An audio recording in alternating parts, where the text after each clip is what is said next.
তিন শ্রেণীর মানুষ জান্নাতি। এক, ইমামুন আদিল, ন্যায়পরায়ণ দায়িত্বশীল, জান্নাতি একবারে নগদ।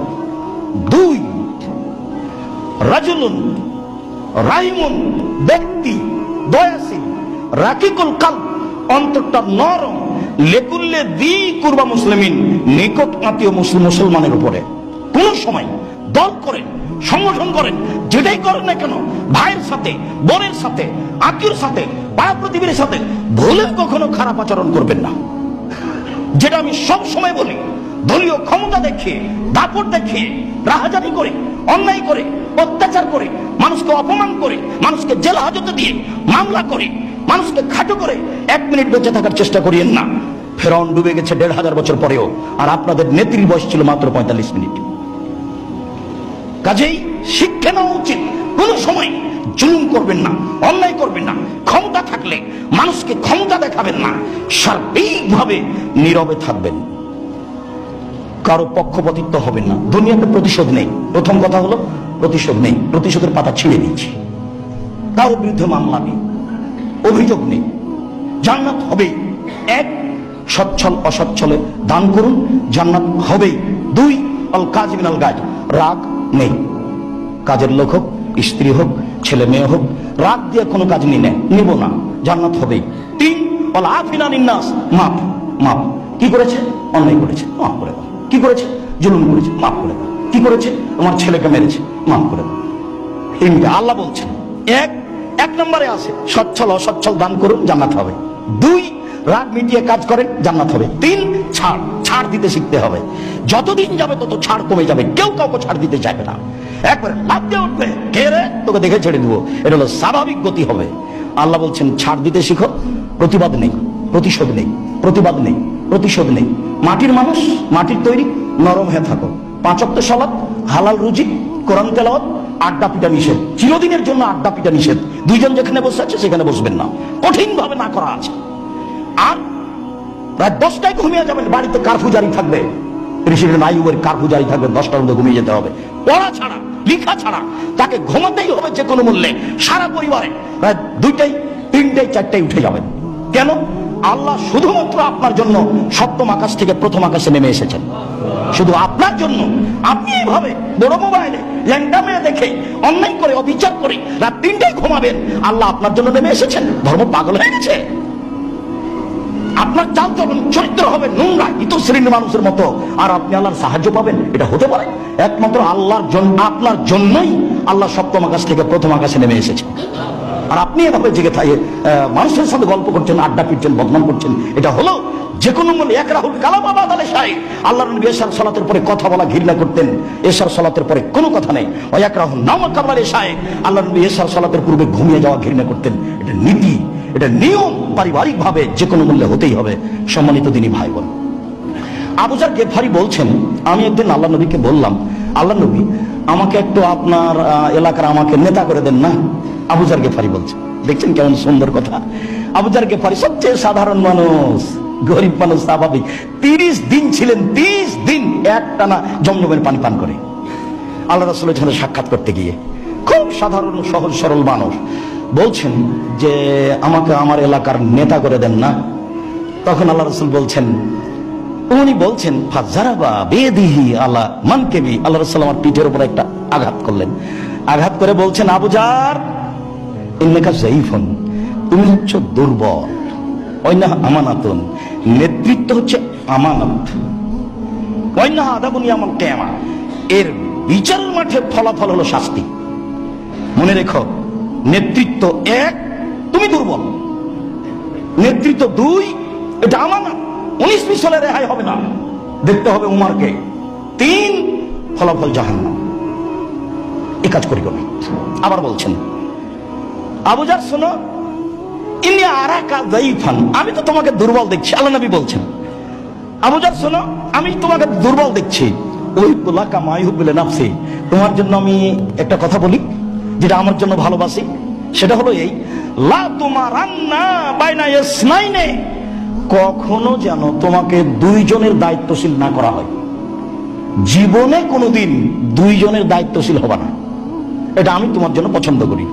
ওয়ালা তালিয়ান্না মালা ইয়াতিমিন, আর এতিমের মালের টাকা পয়সার দায়িত্ব নিও না। এই দুইটা কাজ আমি আমার জন্য ভালো মনে করি, তোমার জন্য ভালো মনে করে জানাচ্ছি। আউফ ইবনে মালিক রাদিয়াল্লাহু তাআলা আনহু বলেন, একদা আল্লাহ রাসূল বললেন, লাউ শাইতুম লাম বাতুকুম মাহালে মারা, তোমরা চাইলে আমি নেতৃত্বের কথা বলে দেবো, নেতৃত্ব কি জিনিস। তোমরা চাইলে আমি নেতৃত্বের কথা বলে দেবো, নেতৃত্ব কি জিনিস। তো ফানাদাইতু বিআলা সাউতি, আমি জোরালো কণ্ঠে বললাম, বলেন না নেতৃত্ব কি জিনিস, বলেন আপনি মাহে নেতৃত্ব কি জিনিস।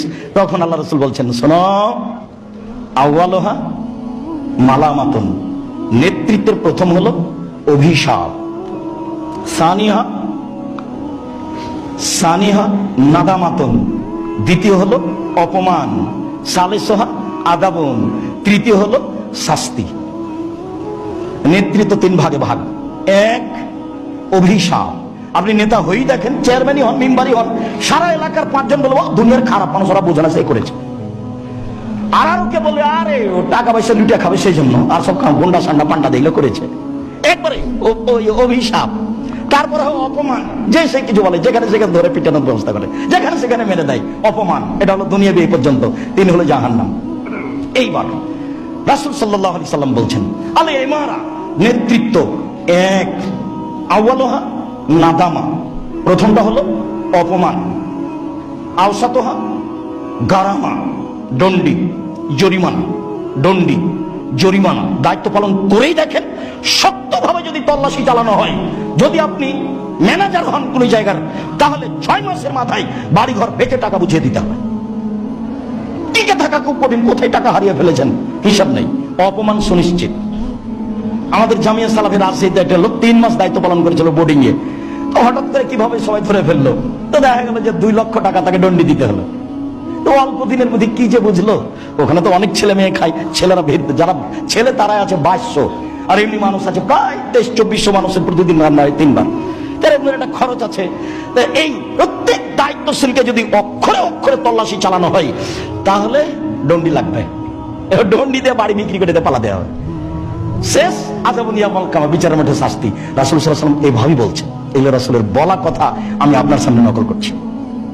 সম্মানিত দিনী ভাই বোন, আবু হুরায়রা রাদিয়াল্লাহু তাআলা আনহু বলেন, ইন্নী লা খাফু আলা উম্মতি, আমি আমার উম্মতের প্রতি আশঙ্কা করি 3 শ্রেণীর মানুষের প্রতি।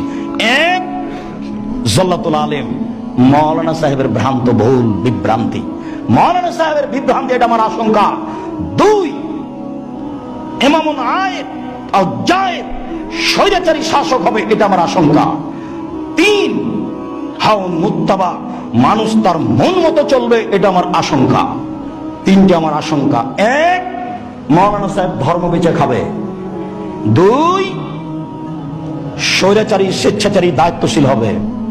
3, মানুষ মন মতো চলবে, এইটা আমার আশঙ্কা। এটা আরেকবার বলছে, ইনিলা আখাফু আলা উম্মতি, আমার উম্মতের উপরে 3টা বিষয়ের ভয় করি আমি। 1, আইম্মাতুল মুসলিমিন, ভ্রান্ত হুজুর ধর্ম বিকৃত করবে, ধর্ম বেচে খাবে। 2, আমার উম্মত হিন্দুদের সাথে মিশে যাবে। 3, আমার উম্মত মূর্তি পূজা করবে। এ আশঙ্কা করে গেলাম। এ কথা মুহাম্মদ সাল্লাল্লাহু আলাইহি ওয়াসাল্লাম বলেন। আবু হুরায়রা রাদিয়াল্লাহু তাআলা আনহু বলেন, রাসূল সাল্লাল্লাহু আলাইহি ওয়াসাল্লাম বলেছেন, আমার উম্মতের 2 শ্রেণীর মানুষের ব্যাপারে আমি বিচারের মাঠে সুপারিশ করব না। আমার উম্মতের 2 শ্রেণীর মানুষের জন্য আমি মুহাম্মদ সাল্লাল্লাহু আলাইহি ওয়াসাল্লাম সুপারিশ করব না। 1, ইমামুন জালুমুন গাসম, স্বৈরাচারী স্বেচ্ছাচারী অহংকারী বদমেজাজি দায়িত্বশীল যে। 2, রাজুলুন গালিন মারি, বিশ্বাসঘাতক গাদ্দার দায়িত্বশীল যে। বিশ্বাসঘাতক গাদ্দার, এই ভাষাই, বিশ্বাসঘাতক গাদ্দার দায়িত্বশীল যে, এর ব্যাপারে আমি সুপারিশ করব না। এই কথা মুহাম্মদ সাল্লাল্লাহু আলাইহি ওয়াসাল্লাম বলেন। সে স্বৈরাচারী স্বেচ্ছাচারী দাম্ভিক দায়িত্বশীল যে, আমি মুহাম্মদ সাল্লাল্লাহু আলাইহি ওয়াসাল্লাম তার ব্যাপারে বিচারের মাঠে কথা বলবো না। বিশ্বাসঘাতক, যে কোনো জায়গাতে আপনি মানুষকে পাবেন বিশ্বাসঘাতক। ছোট জায়গাতে দেন, একটা লোককে 200 টাকাতে বাজারে পাঠান, দেখবেন যে 10 টাকা রেখে দিয়েছে, পরীক্ষা করে দেখেন, বিশ্বাসঘাতক। টাকা দিয়ে পরীক্ষা করা যায় মানুষকে, দৈনন্দিন খবর নিতে হবে, নইলে দেখবেন যে একদিন ব্যবসাও নেই, টাকাও নেই, সব কিছু। যার কারণে যখন মেয়ে দুটি শোয়েব আলাইহিস সালামের মেয়ে বলে ইতিহাস বলছে, মেয়ে দুটি বলছে, আব্বা একটা লোক আমাদের ছাগলকে পানি পান করিয়ে দিল, সে লোকটা বিশ্বস্ত, শক্তিশালী, ওকে কাজে নেবেন? তো যাও ডেকে নিয়ে আসো। তো বড় মেয়েটি লজ্জা লজ্জা করে আসলো, এসে বলল, আমার আব্বা আপনাকে ডেকেছে, চল আমি আগে আগে হাঁটি, তুমি পিছে পিছে হাঁটো। বাড়ি গেলাম, আমি বললাম, শোয়েব আমি মূসা, এই ঘটনা, আমি পালিয়ে এসেছি ফেরাউনের ভয়ে। তো বললেন, শোয়েব ঠিক আছে, নিরাপদে থাকো, কোনো সমস্যা নেই। তো মেয়ে বলছে, আব্বু লোকটা বিশ্বস্ত, শক্তিশালী, কাজের লোক হতে হবে বিশ্বস্ত, শক্তিশালী, নইলে আপনার কাজও যাবে, টাকা পয়সা যাবে, সবই যাবে। লোক হতে হবে বিশ্বস্ত এবং শক্তিশালী, যে ভ্যানে জিনিসটা উঠাতে পারে। কি একটা লোক কাজে নিয়েছেন যে কিছু পারে না, এটা হবে না, বিশ্বস্ত, শক্তিশালী। এরপরে রাসূল সাল্লাল্লাহু আলাইহি সাল্লাম বলছেন যে আফজালুল জিহাদ আফজালুল মুজাহিদ ইয়াউমুল কিয়ামা কালিমাতু হাক্কিন ইনদা সুলতানিন জায়েদ। সবচেয়ে বড় মুজাহিদ বিচার মাঠে ওই যে স্বৈরাচারী, অহংকারী, দাম্ভিক মানুষের সামনে হক কথা বলতে পারে, সে হলো সবচেয়ে বড় মুজাহিদ। আলোচনার শেষের দিকে চলে আসে।